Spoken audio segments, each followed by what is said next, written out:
Good morning, everybody. I hope you can see the slides. I can't see these people ना. मैं उनको नहीं देख पाती हूँ. नहीं दिखोगे, सिर्फ आवाज जाएगा, मैं आपको दिखा दूँ. तो स्लाइड शो चल रहा है ना अभी? Okay. दिखाएगा नहीं, मोबाइल से दिखाएगा. Okay. So today I would be talking about enteric fever, and I think we are having a class after a very long time now. So what we are going to do today is a overview which will tell you about history, epidemiology, etiology, pathogenesis, clinical features, complication, diagnosis, differential diagnosis, treatment, prevention, vaccination of enteric fever. I hope you are all doing well at home, taking good care of yourself in the corona times. Now if you go to the history of typhoid fever, as you know, all these viruses and bacteria, as we have seen now, they were before us and they will continue to be there after us also. So they have found that typhoid fever dates back to around 430 BC. It was said that the population of Athens was killed by typhoid fever, and in 2006 a study which was developed detected DNA sequence similar to Salmonella in the delton pulp extracted from burial pit dated at the time of outbreak. So you can see the diseases have long been there, and slowly we are going to know more about it. Thomas Wills in 1659 was credited with the first description of typhoid fever. Until the 19th century, typhoid fever and typhus were considered to be a same disease. But John Huxham in 1739 described the difference between the two diseases. Now if we come to further down the road, in 1829, French physician Pierre Charles Alexander Louis first proposed that there is something called as typhoid fever which is different from typhus fever. And in 1837, William Wood Gerhard was the first one to differentiate clearly between typhus fever and typhoid fever. Now in 1856, what is the mode of transmission? William Budd said it is feco-oral. So that is how we came to know that the transmission was feco-oral. In 1818, Carl Joseph Ebert described typhoid bacillus, and in 1884, a pathologist by the name of George Theodore August Gaffkey confirmed these findings, and the organism was that time named as Ebert bacillus or Eberthal typhi or Gaffkey-Ebert bacillus. So we have a long history.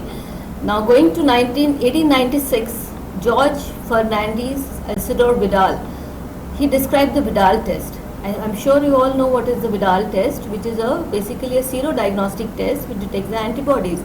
So it was described as early as 1896.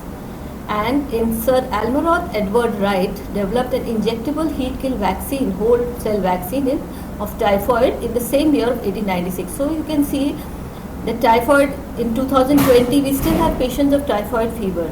So that means that this condition is persisting for thousands and thousands of years. In 1902, paratyphi was isolated by H. Kaiser. Now there is an interesting story. As you all know, it is a feco-oral transmission, and being a feco-oral transmission, there was a lady by the name of Mary Malone, who was also known as Typhoid Mary. In 1907, she became the first American carrier to be identified and traced. She was a cook at New York and was associated with around 53 cases and 3 deaths. So the health authorities there said, "Ki Mary, you have to give up your cooking or you have your gallbladder removed." And she was detained and quarantined after another outbreak took place, and she died because of pneumonia after 26 years in quarantine. So you can see that the person who has developed, person can be a carrier without having actual symptoms. And this lady continued to have pass on the disease to other people because she was a cook. As you know, it is a feco-oral transmission. So if you come to the epidemiology in India, if you find worldwide, we find that there are over 21.6 million cases of typhoid are reported annually, and it nearly leads to 2 lakh deaths annually of typhoid. 5.4 million cases of paratyphoid are reported. Now the highest incidence of typhoid and paratyphoid fever is in India, and India is become an endemic for enteric fever, and nearly 214 6.2 per 1 lakh population per year of people are affected with enteric fever. And if we see the age specific incidence, it has been found that in younger the children below 5 years, they have a very serious kind of a disease. So if you can see the geographic distribution here, so if you can see the black colored mark, where the incidence is very high, more than 100 per 10 raised to power per year. So you can see the Indian subcontinent, Thailand, Indonesia, so all the Southeast Asian countries where the level of hygiene and the kind of water we get is very poor, so we have a higher incidence. So now enteric fever is a collective term which is used for typhoid and paratyphoid fevers. So coming on to the etiology. Now typhoid fever is now, if you see the new language that we use for it is Salmonella enterica subspecies enterica sarovar typhi, S. typhi. So similarly, paratyphoid fever is caused by Salmonella enterica subspecies enterica sarovar paratyphi A, paratyphi B, also called as Salmonella schott-mulleri, and paratyphi C, also called as Salmonella hershfidae. They all belong to the Enterobacteriaceae family. So what are the kind of, you have all read in microbiology, that is a gram-negative, rod-shaped, non-spore forming, a predominantly motile bacteria with peritrichous flagella. And they are chemo-organotropes and facultative anaerobes. So the important thing to know about this is now the naming of the bacteria is not, we do not call it Salmonella typhi, but it is known as Salmonella enterica subspecies enterica sarovar. So that is the important part of it, and it is a gram-negative bacteria. So if we see the antigenic structure, why is it important to us? Because our medication, our vaccination development will all depend upon the antigenic structure. First of all, it has a flagellar or H antigen which is present on the flagella, which is a dual core heat labile protein. It is strongly immunogenic, okay, and it aggregates rapidly with antisera. Then we come to the somatic or the O antigen. Now this is a part of a cell wall. It is a phospholipid protein polysaccharide complex. So this is also an endotoxin. It is heat stable and it slowly agglutinates with the antisera. Then on top of that, the third part is the surface capsule or the VI antigen. This is a surface polysaccharide antigen which envelops the O antigen. It is heat labile, so outside this cell wall you have a surface capsule which is the VI antigen, and this is poorly immunogenic. So this is how the bacteria will look. So you see you have a capsule, then you have the somatic, the cell wall, and you have the flagellar antigen. So these are all very important because it will help us in further formulating our treatment strategies and our vaccination strategies. So this is how it looks, a gram-negative bacilli, and so you can see the flagella. Now, how does it affect? Now, with so many years of continuous infection with Salmonella typhi, now we have find that human is the only reservoir for typhoid. So non-Salmonella will also have something like fishes, cyclops, ponds, etc. But in Salmonella typhi and Salmonella paratyphi, humans have become the only reservoir for it. So a person is infected from other person, whereas paratyphi B, paratyphi C also infect dogs, cattle, poultry, and can be transmitted from eggs and poorly cooked meat. So Salmonella typhi and Salmonella paratyphi A, the only reservoir is a human being. And what is the mode of transmission? It is feco-oral. Even urine can be a source of infection to the person. And what is the infectious dose that you require? It is around 10 raised to power 5 to 10 raised to power 9 organism. And the incubation period. Now the incubation period is highly variable. It can vary from 7 to 14 days, but can be as long as 3 to 30 days because it will depend upon the infecting dose of that the person is receiving. So how will the person be infected? So what happens is that you go and eat. As usual, I'm sure you all go and have lots of chaats and pakoras and all those things. So that is how, and have water anywhere and everywhere. So that is how, because if ingested contaminated food and water, the Salmonella typhi will enter into our gut system. Once it reaches the terminal ileum, what will it do? In the terminal ileum, there are specialized cells which are the M cells, which is the antigen sampling cell. Now the body will always recognize the antigen. Then within these So it will go to through the specialized antigen sampling cell known as M cell. It will go to the Peyer's patches, and through the Peyer's patches it will get phagocytized by the macrophages. Now once it enters the macrophages, it will enter the lymphoid system, and from the lymphoid system it enters the bloodstream. Now in the bloodstream, the bacteria will get disseminated throughout the body and colonize the organs of the reticuloendothelial system.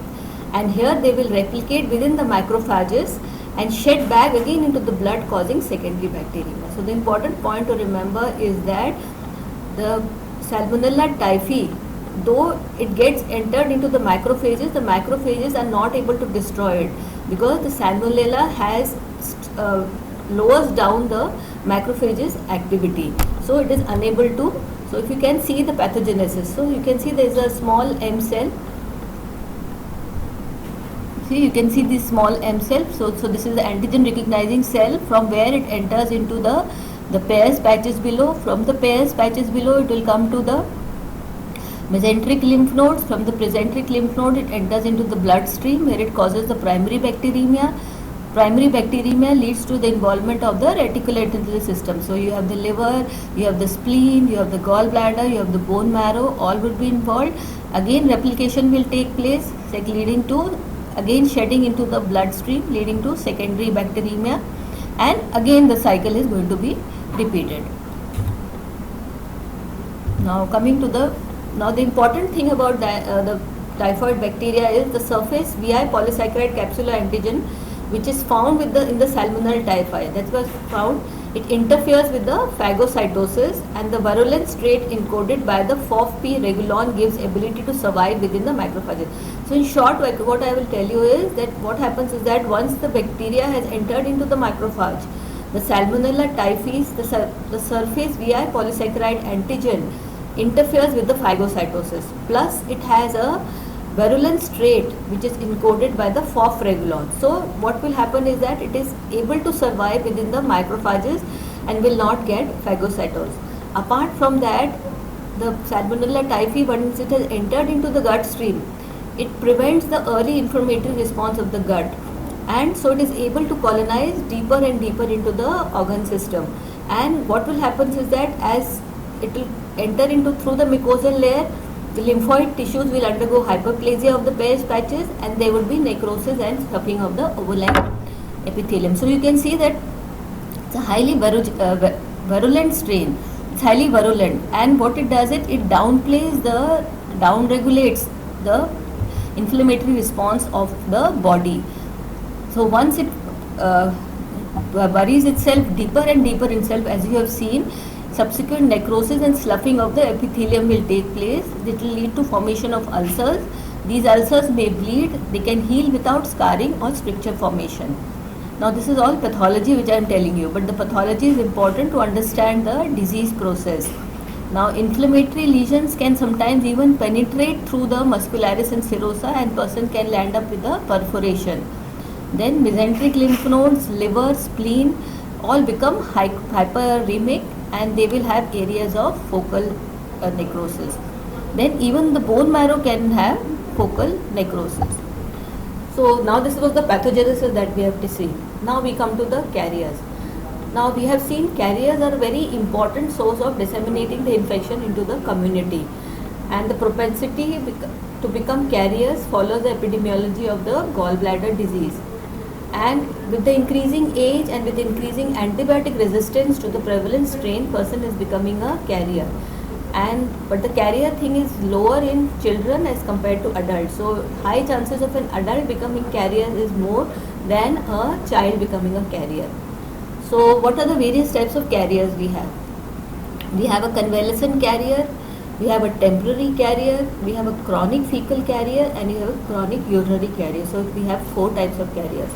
What is a convalescent carrier? Convalescence means the person who has got illness and he is recovering from it.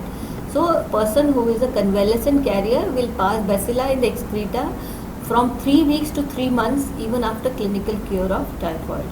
So this is a convalescent. Then you have a temporary carrier who will continue to pass bacilli in the excreta from 3 months to up to a year even after clinical cure. So that person is not having any fever or any type of symptoms of typhoid, but he is passing the bacilli. Then you have a chronic fecal carrier who will continue to pass bacilli intermittently in the excreta for at least 1 year after infection. And a chronic urinary carrier is the renal pelvis is infected and the bacilli will be passed in the urine. So these carriers, so important to treat the carriers also, because carriers are a great source of dissemination of infection. Now what are the clinical features? Now any age group of a child can be affected. A newborn can also be affected, any group. So but the most common age group is around 10 years of age. Now, so what happens is that the child will come with a low grade fever, he will have malaise, he might have some dry cough and some abdominal discomfort may be present. So presentation in the children below 5 years is more dramatic, where he will have high grade fever, he will complain of abdominal pain, vomiting, and he would be requiring hospitalization and will have more complication. So if you divide the typhoid fever into weeks, so in the first week, first of all, what you have is a rising step ladder kind of fever with chills and rigor. But this chills and rigor are not common in children below 5 years of age, because children below 5 years of age do not mount the rigors. So what will happen is that they will have a step ladder kind of a fever. So fever will come down, fever will go out. So it will be a step ladder kind of pattern. Relative bradycardia. Now this is also seen in older age group of children. What is relative bradycardia? That means that the patient is having very high grade fever, but with fever there is no tachycardia. If you keep his pulse will be relatively low. But this feature is also more common in the older age group than in children below 5 years of age. Now how will the child look? He will be dull, he will be expressionless, he is toxic. Then the skin is dry with little sweating, his tongue would be coated. Then musty, damp, hay-like baked bread-like odor may be there. He might have vomiting. Now the important thing is that the features are most of the time start with the abdomen. So what will have? He will have pain in the abdomen. The abdomen may be tender. They may be guarding. Parents may complain that he is having diarrhea. So diarrhea may be mixed with a person having acute gastroenteritis. So we might miss typhoid thinking that it is an acute gastroenteritis, or he might have constipation. Because it affects all parts of the body, so patient will have a cough which can be minimal or non-productive. Then sometimes in early part, there might be meningismus also. So if you can see, these are the picture how the child is looking dull. So you can see a coated tongue, and sometimes the child may also have a pea soup kind of a stool. So now going to the second week. Now in the first week you saw the fever is not very high. It is just mild fever, insidious onset, patient is just not feeling well. In the second week, as soon as the child enters the second week, he is going to have very high grade fever. So the fever will be high grade, it will be continuous. Now the fever is not going to come up and down, it is going to be continuous and rising from 39 to 40 degree. His cough is going to worsen. He might develop rose spots on his body. Abdominal pain and tenderness will increase. Now at this stage you will have a very soft, tender splenomegaly and a very soft and tender hepatomegaly. So this splenomegaly may be missed. So you have to be very careful when you palpate. You have to gently do it, and it will just slide below your hand. So it is a very soft, tender splenomegaly, and it's just mild kind of a splenomegaly. It's not moderate or severe. So if you can see salmon patches, they are faint salmon colored macules with a rose spot which can be seen on trunk and abdomen. So if you can see, these are salmon colored patches which are seen on the trunk and on the abdomen, and they appear in crops of 10 to 15, and they are seen after 7 to 10 days of illness and generally last for 2 to 3 days, and they fade. If you put pressure on them, they will fade, but they are difficult to see in dark skinned children. Now as you go on to the third week, now third week is the patient will need hospitalization. He will be very sick, he will be very toxic looking child. So he will have a hepatosplenomegaly. There might be a chance that he has a developed perforation, going to peritonitis, he might be in septic shock, and there might be altered sensorium. Now if the patient is not treated into this week, but so if these complications do not develop in third week, the patient will gradually improve and we have seen that maybe because of malnutrition, high risk of complication is present in the third week. So these are the common features that you see. If you see high grade fever, coated tongue, anorexia, vomiting, hepatomegaly, diarrhea, toxicity, abdominal pain, splenomegaly, constipation, these are commonly seen in children.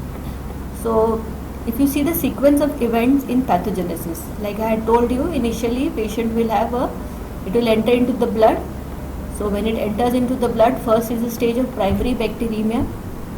First is the stage of primary bacteremia, which lasts for 7 to 10 days. Then it enters into liver, spleen, gallbladder, and then it causes a secondary bacteremia. So this secondary bacteremia, can you see the fever is now increasing. Initial phase, first week, the fever would be step ladder pattern, then it becomes high, and then by third week it will start falling down. So it is a long drawn process. Now if enteric fever is caused by Salmonella paratyphi, it is generally a milder course. But it has been found that because of the drug resistance, sometimes even Salmonella paratyphi may cause a fever which is called maybe severe with significant morbidity and mortality. Now coming on to the complications. So any child, so just to sum up, what happens is that a child in the first week will come with mild grade fever, he will have acute features of gastroenteritis like diarrhea, vomiting, some child will come with constipation. So one has to keep our minds open to what is the differential diagnosis in such a child. Okay, so differential diagnosis in a child in the first week is very important, because once he goes to second week, chances of complication would increase. Now as you have seen, it involves all parts of the body in the reticuloendothelial system. So complication also would be involving the entire system. So if you see the GIT, patient can develop hemorrhage, perforation. If you see the CNS, you can develop encephalopathy, cerebral edema. There is an interesting case I will tell you. When I was doing my PG, that time we had a child of enteric fever in our ward. So after fourth day, the mother said the child when he stands, he cannot, he just falls down, and he was just moving his body left and right. So he had developed cerebral ataxia. So always believe what the mother said. Many people didn't believe. Many PGs, they said, okay, she's just fibbing. She doesn't want to get discharged and all, because the fever had come down. So these features can develop in a child. So you can have encephalopathy, cerebral edema, subdural empyema, abscesses, meningitis, ventriculitis. Patient can also present with ataxia, seizures, because if the fever is very high grade, a small child can also have febrile convulsions. So convulsion can also be there. Patient can have Guillain-Barré syndrome. Patient can come with psychosis or optic neuritis. So if you see every disease, it is the long list of complications with enteric fever. Then coming to the hepatobiliary system, similar to CNS, now hepatobiliary system, if you see, patient can have cholecystitis, he can have hepatitis, they can have abscess development, they can be splenic abscess, paralytic ileus, pancreatitis, splenic rupture. Similarly, if you come to pulmonary system, patient can just present with, patient is coming with mild cough to you. Many times he might just come with pneumonias, empyemas, especially in children who are malnourished, bronchitis, effusion, pneumothorax. Coming to the cardiovascular system, patient can have endocarditis, myocarditis, pericarditis, arthritis. Patient can have CHF, shock. If you come to musculoskeletal system, again patient can have osteomyelitis. Many times, especially in newborn children, we have seen that children have developed osteomyelitis because of salmonella infection, and it is all fecal-oral transmission which they have developed. So they just have a osteomyelitic patch in their limbs. Then patient can have periostitis, typhoid spine, they can have psoas abscess, gluteal abscess. So the list is very long. So now once you have seen how is the patient progresses, what are the complications we develop, now we come to diagnosis. Now diagnosis is very important, because you have to know what is the disease and how to treat the disease. So now there are various ways you can diagnose enteric fever. One is by the best way of diagnosing enteric fever is by doing a culture. Second way you can do is by demonstrating the antibodies in the serum. Third is by demonstrating the typhoid antigen in the serum or the urine, which is the serological test. So the best test, that is the gold standard in diagnosing typhoid fever, is by doing a blood culture.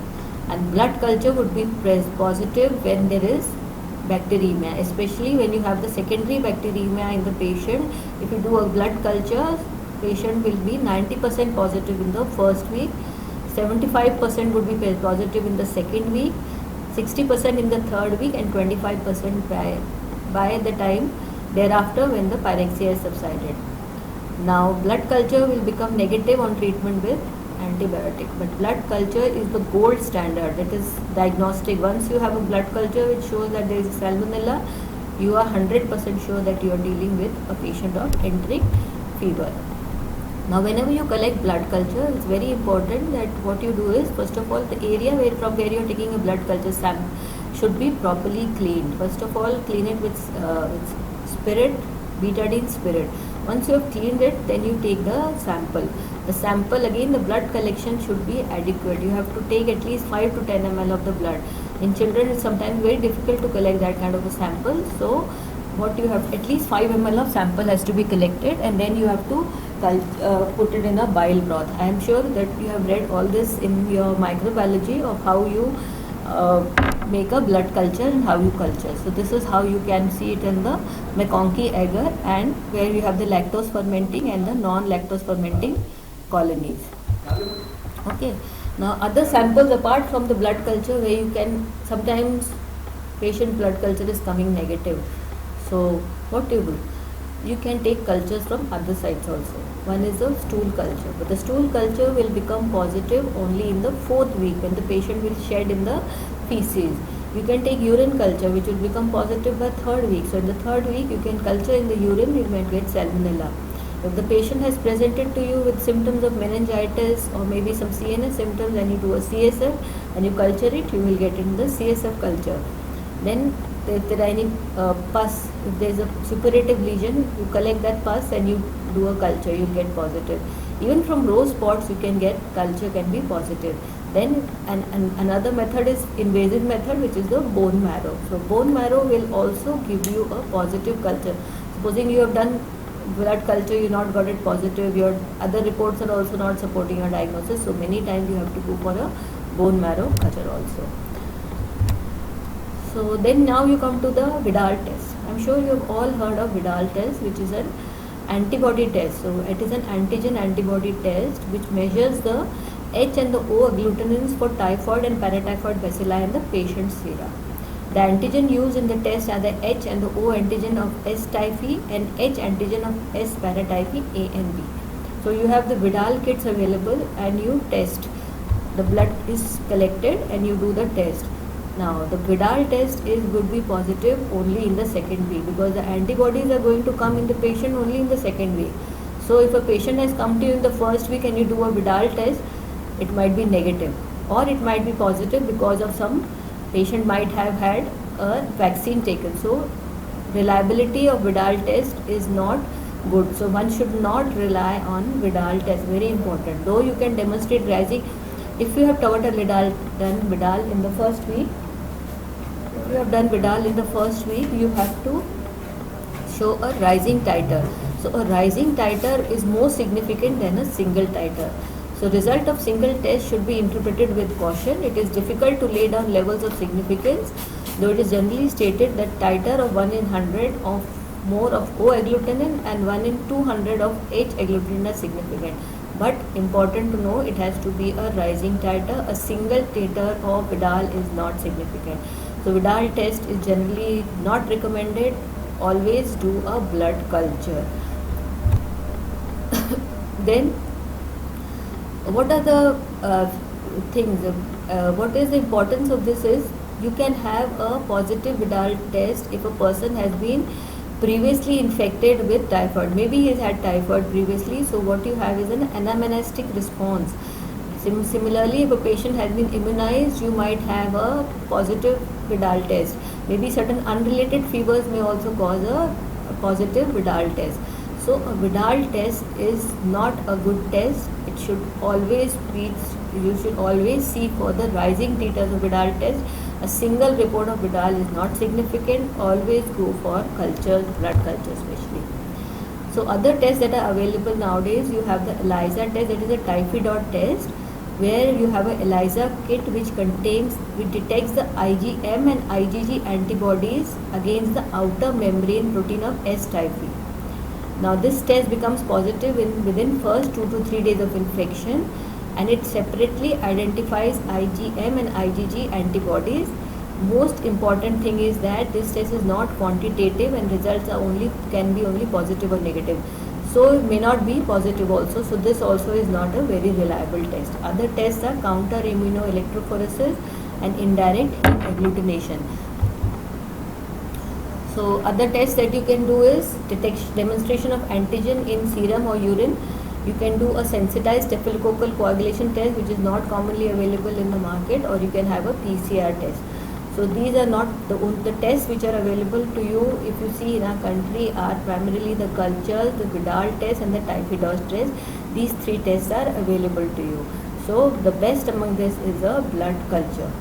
Now other investigations, like any child who has come to you with fever, you will always do a CBC. So in CBC what you see is leukocytopenia. Now this leukocytopenia is again more common in older age group children as compared to children below 5 years of age. So this is very important thing to remember, that leukocytopenia is more common in the older age group, where in spite of such high grade fever and toxicity, the child does not mount a significant response. So you will have a TLC count of which will be less than 4,000. But in the younger children, the counts would be more than 20,000 to 25,000. So that is very important. Doesn't mean that all children will have leukocytopenia. Then if the patient is going into DIC, disseminated intravascular coagulation, patient might have thrombocytopenia. Apart from that, the other test that you should do is always a liver function test, because it involves the liver primarily, so there would be deranged hepatic test. So, but it has to be done. So other tests can be urine routine, urine culture maybe have to be done. If a patient has symptoms of meningitis or he has certain CNS symptoms, you have to go for an LP. So depending on what are the symptoms, the test will be there. You have to do the test. Now differential diagnosis. Now in our country you have so many other diseases going along with typhoid fever. So differentiating it from other diseases is very important. Especially you have, supposing other cases, like I said, the child with vomiting and diarrhea may be confused with a child of acute gastroenteritis. Maybe sometimes a child of UT, urinary tract infections, may have a pain, abdomen and fever, so he might be missed. Patient of glomerular nephritis. Then you come to malaria. Another important condition that is prevalent in our country, which is endemic, is malaria. So malaria can also have similar features as enteric fever.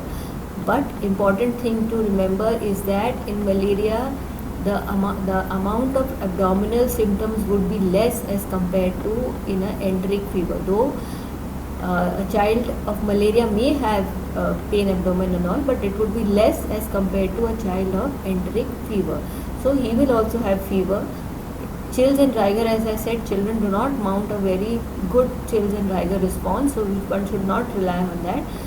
Plus, if you do a blood smear, you will get a positive for malaria. Plus, patient can have jaundice in malaria. Then influenza.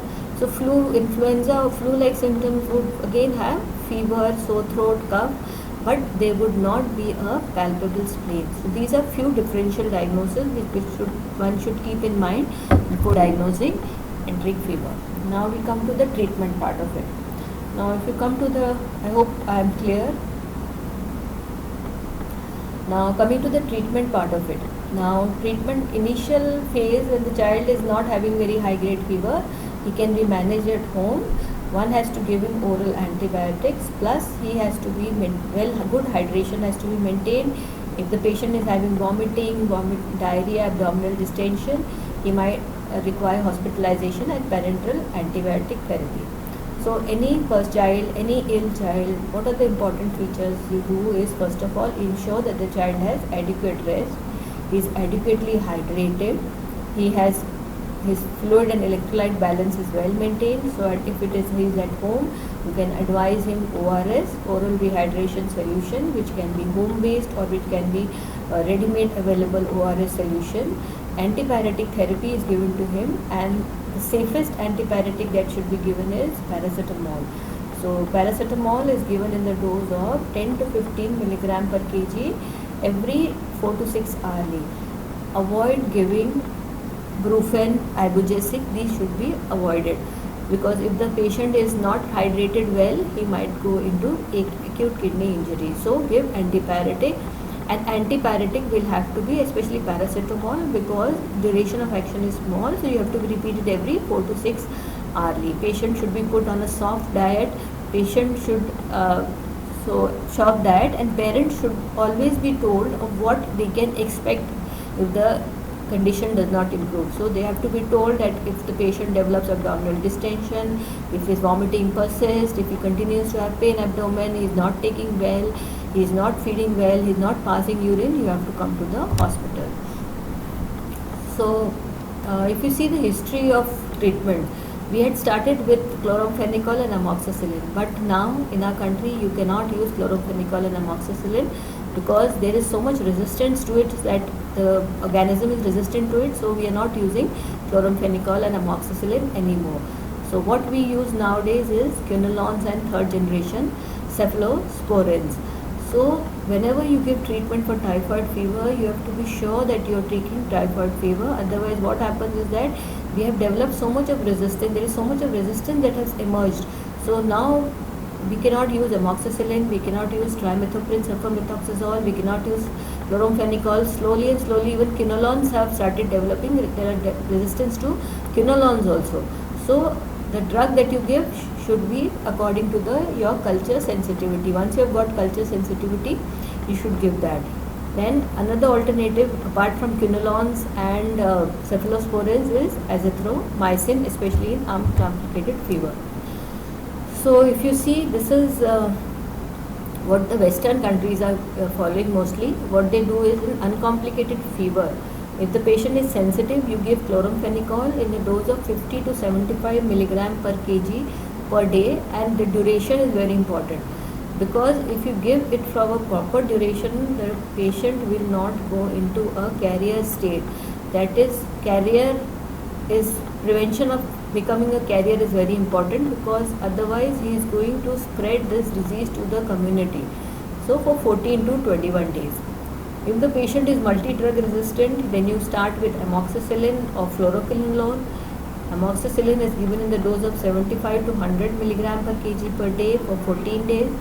Fluoroquinolones can be given in the dose of 15 milligram per kg per day for 5 to 7 days, or you can give cefixime in the dose of 15 milligram per kg per day for 7 days. If the patient is quinolone resistant, you can use azithromycin or ceftriaxone. Azithromycin is given in the dose of 8 to 10 milligram per kg for 7 days, and ceftriaxone is given in the dose of 75 milligram per kg for 10 to 14 days. Now, in our country, chloramphenicol, amoxicillin is no more used for treatment of enteric fever because we have resistance to these drugs. So what we are following is we are giving either fluoroquinolones or we are giving cefixime. Cefixime, because it is very safe in children. Fluoroquinolones we prefer to give in the older age group. So in the younger age group, it is preferable that you give. So in the younger age group, it is preferable to give cefixime in the dose of 15 to 20 milligram per kg for 7 to 14 days. This is what is preferred in the pediatric age group. And in the older age group, slightly older age group, maybe above 10 years of age, you can give ciprofloxacin or ofloxacin in the dose of 15 milligram per kg per day for 5 to 7 days. If the patient is resistant to these group of drugs, then you can give azithromycin. Similarly, ceftriaxone is a drug preferred in the hospitalized children. So now we come to, if a patient has to be hospitalized now, the patient is hospitalized. So what is the drugs you would prefer? So in a pediatric age group, ceftriaxone is preferred in our country. Ceftriaxone or cefotaxime is the preferred drug. So ceftriaxone is given in the dose of 60 to 100 milligram per kg per day and has to be given for 10 to 14 days. So once the patient has become afebrile, you can step down from ceftriaxone to cefixime. Okay, or you can use cefotaxime for 80 milligram per kg per day for 10 to 14 days. In the older age group, you can use ofloxacillin in the dose of 15 milligram per kg or 10 to 14 milligram per kg. Similarly, alternative drugs, chloramphenicol and amoxicillin is out in our country. You are using ceftriaxone or cefotaxime, azithromycin or fluoroquinolone. So these are the drugs which are commonly used. Chloramphenicol, amoxicillin is still being used in Western countries where they are still sensitive to these drugs. We are not sensitive. Okay, so once a child is hospitalized, you will have to give him IV fluids. You might have to give him, sometimes if patient is in shock, you might have to give him steroids also. Okay. Now, coming to fluoroquinolone. Now, as I said, in the pediatric age group, the preferred drug is nowadays cefixime for the oral medication and ceftriaxone if your patient is hospitalized. In the older age group, we can give ofloxacillin or ciprofloxacillin. Fluoroquinolones can be given. But important to remember is that fluoroquinolone, there is a dilemma in this. Why? Because it is a drug which is easily available, it is well tolerated. Initially in children, we were saying that we will not give quinolones because they found that it leads to important side effect, like they said that it will lead, there was concern about cause of articular damage. If you see, there is cause of concern for articular damage, but now they have found that there is no only known articular damage is it causes the rupture of the Achilles tendon, and that also especially in patients who are taking corticosteroid. So in the Cochrane review, they have said that you can give fluoroquinolones especially in the older age group, and it is a very good drug, easily available, it's cheap, and it is affordable. Now the important thing about fluoroquinolones is that it reaches a very high drug level. The MIC for most salmonella is extremely low. Then it is highly bactericidal, because of which the relapse rates are less. It has a good intracellular penetration and leads to rapid onset and high cure rates. Plus, ciprofloxacillin gets concentrated in the biliary tract. So once it gets concentrated in the biliary tract, it will prevent the development of carrier state. And another important thing is that oral and IV forms both are available and both are cheap. So you can give fluoroquinolones to a child who is slightly older age group, because it's a good drug. As I've told you, all the positive points of it. It will prevent carrier states, it's bactericidal, and it's easily cheap and easily available, so you can give that. But a preferred drug in children below 10 years of age would be cefixime and ceftriaxone. Now, once a patient has become a carrier now, so how do you treat the carrier? Carrier can be treated with amoxicillin or ampicillin, and this is given in the dose of 100 milligram per kg per day and given for at least 6 weeks, and the cure rate is 60%. Plus, you can give dimethoprim sulfamethoxazole. Then you can also give ciprofloxacillin or norfloxacillin. So cipro can be given in the dose of 750 milligram twice daily for 28 days, or norflox can be given for 400 milligram twice daily for 28 days. So this, you can see, this is the dosage is this PD dose per patient would easily take it, and generally I have told you younger children do not become carriers, so it will be for the older age group. Okay, so and this is the amoxicillin would be associated with most side effects, like it generally causes diarrhea, so preferred would be cipro and norflox. So how do you prevent enteric fever? Now enteric fever has to be prevented, so the important thing is best prevention is scrub of your hands. I'm sure with corona also now you would be washing your hands regularly, taking good care of your hands, so similar to this now. So I'm sure with this year, when everybody is washing their hands, using so much of sanitizer, the number of patients of enteric have decreased in our OPDs. So that has been a positive feature of corona. So hopefully this will continue now into the second year also, next year also. So scrub your hands. Simple hand hygiene and washing can reduce several cases of typhoid. This is true for corona also. I'm sure if you have people around you, that you now tell them you become a facilitator to hand washing. Not just for this year, this 2020, 2021 till this pandemic is there, but I'm sure for lifelong people come to realize how important hand washing is and hand sanitizing is. Because if you avoid the grip of typhoid hand, you will be safe.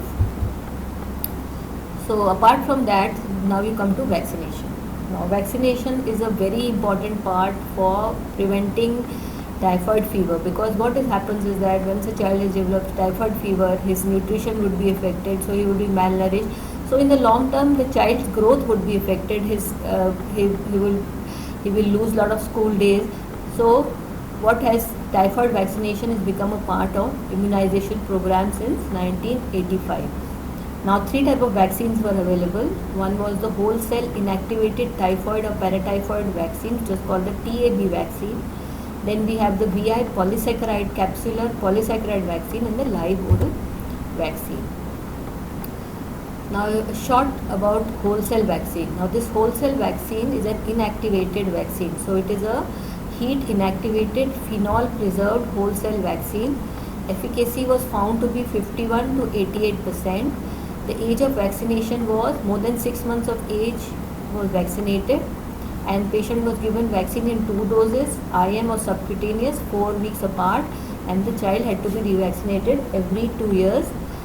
But the important thing about this vaccine was this vaccine had a lot of side effects, especially fever, malaise and local pain. So now you have the new generation of typhoid vaccines. You have the parenteral vaccines, you can see.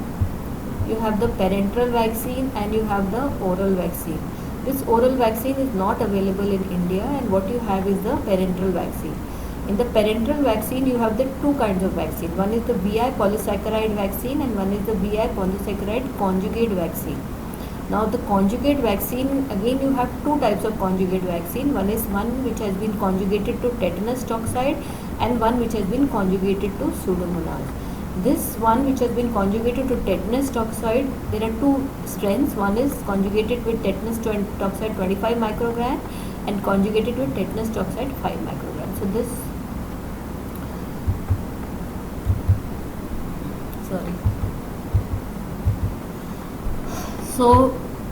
so now what we are doing is we are giving parenteral vaccine, and in the parenteral vaccine what we are giving is now this conjugated with tetanus toxoid 25 microgram, most commonly known as Typvar TCV vaccine. So Typvar TCV vaccine is the common vaccine which is now being given in the schedule by the IAP, Indian Academy of Pediatrics. So as I said, live oral vaccine is not available in our country, but short about it, you should know what it is. It is a live attenuated vaccine of TY21A strain.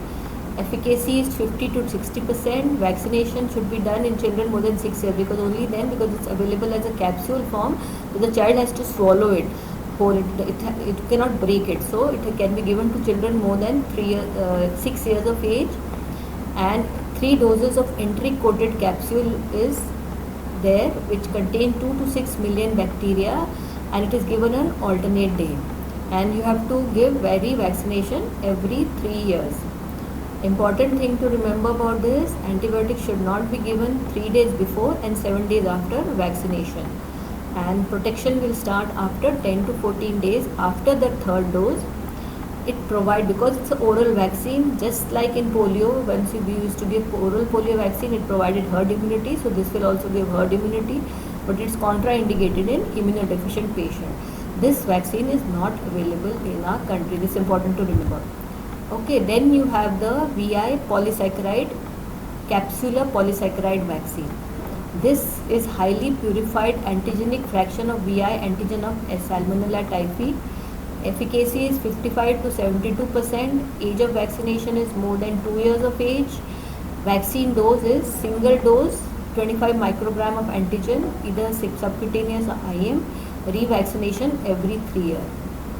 Now this vaccine is not immunogenic below 2 years of age and has no immune memory. So initially we used to use this VI capsular polysaccharide vaccine but polysaccharide vaccines are not given in children below 2 years of age, and it did not have any immune memory, so it had to be repeated.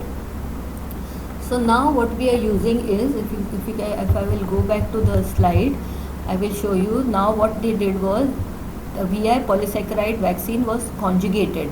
It was conjugated with tetanus toxide in the dose of 25 microgram tetanus toxide and 5 microgram. So in our country what we have is the 25 microgram conjugated tetanus conjugated vaccine, which is available, which is in our national IAP schedule, and it was found by Lancet that it is highly immunogenic.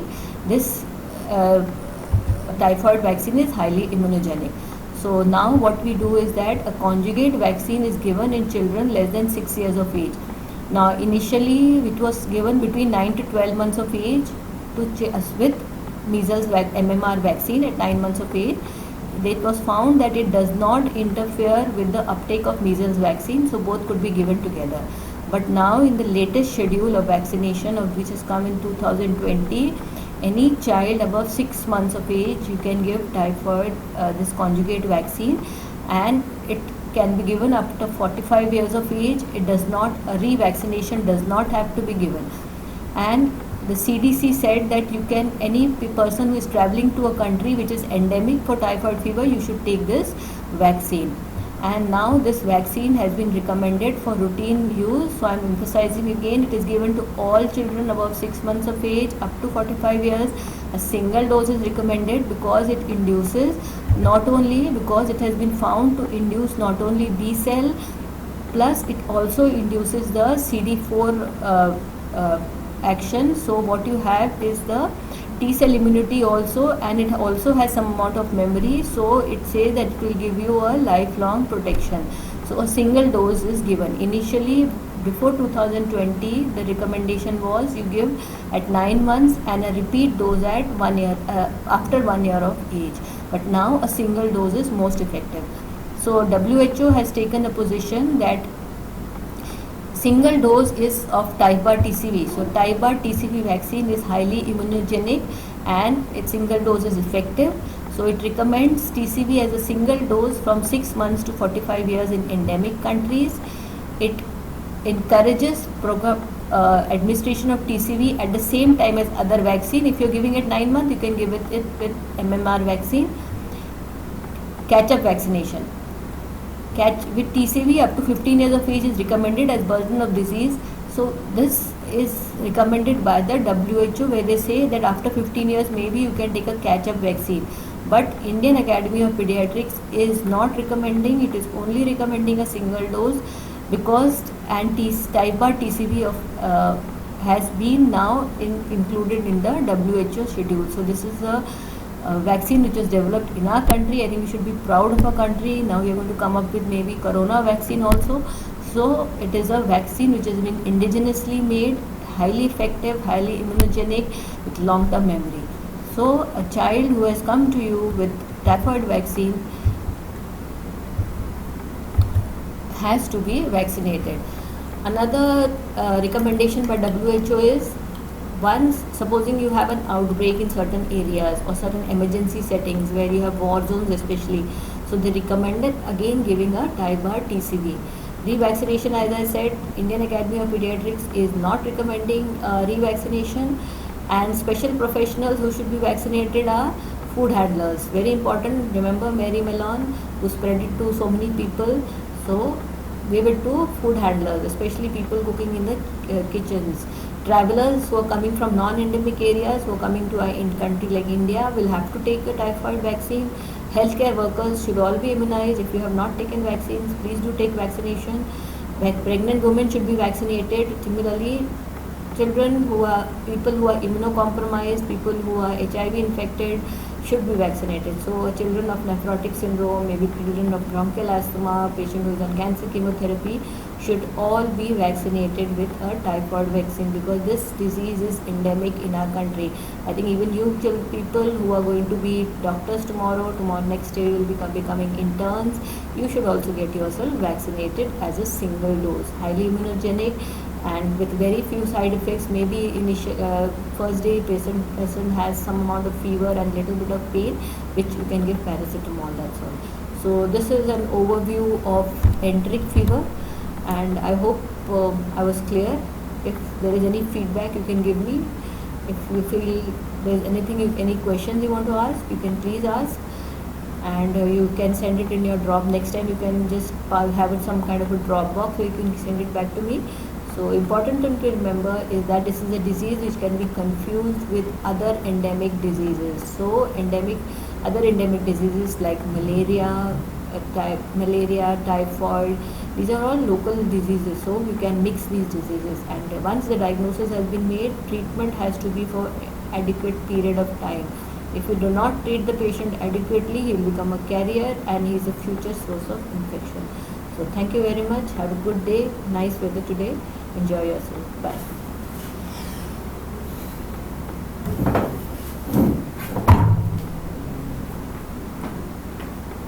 चलो हो गया.